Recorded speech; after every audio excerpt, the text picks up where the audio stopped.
যারা সচ্ছল হোক আর অসচ্ছল হোক, দরিদ্র হোক আর ধনী হোক, সকল অবস্থায় আল্লাহর পথে ব্যয় করে।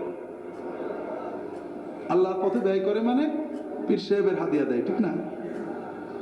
না, আল্লাহর পথে ব্যয়ের ভিতরে আলেমুল আমাদের হাদিয়া দেয় খারাপ না, এটাও একটা নফল ব্যয় যদি আল্লাহর জন্য দেন।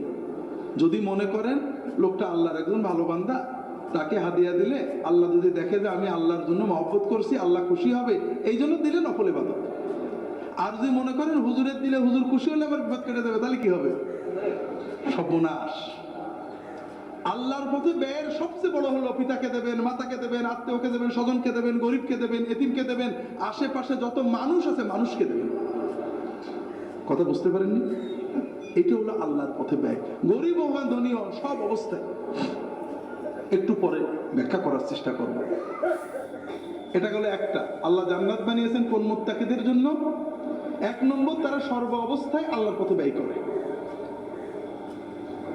ওয়াল কাযিমিন আল গায়দা, এর মানে বললে আপনারা কষ্ট পাবেন, বলবো যারা নিজেদের ক্রোধ দমন করে। বাঙালির জন্য এর চেয়ে কঠিন আর নেই। আল্লাহ রাসূল সাল্লাল্লাহু আলাইহি ওয়াসাল্লাম বলছেন, মান কাযামা গায়দান ওয়া হুয়া ইসতাতিউ ওয়া ইউনাফিযুহু মালা আল্লাহু কলবাহু আমনান।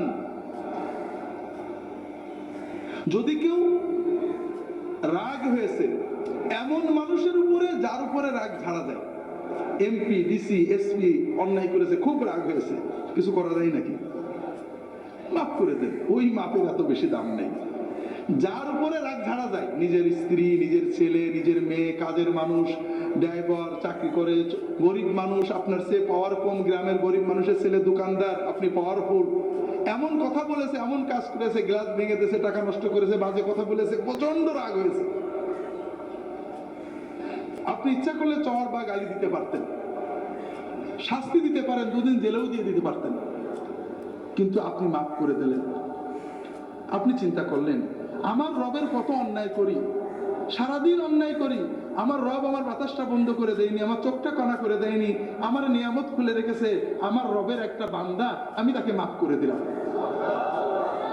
আল্লাহ রাসূল সাল্লাল্লাহু আলাইহি ওয়াসাল্লাম বলছেন, যদি কেউ ক্রোধ এক্সিকিউট করার ক্ষমতা থাকা সত্ত্বেও ক্ষমা করে দেয়, ক্রোধ সম্বরণ করে, আল্লাহ এত খুশি হন যে কিয়ামতের কঠিন দিনে ওই ব্যক্তির অন্তরটাকে শান্তি দিয়ে, নূর দিয়ে ভরে দেবেন। ওয়াল আফিনা আনিন নাস, আল্লাহ বলছেন জান্নাত বানিয়েছি ওই মানুষদের জন্য, ওই মুত্তাকিদের জন্য যারা মানুষদের ক্ষমা করে।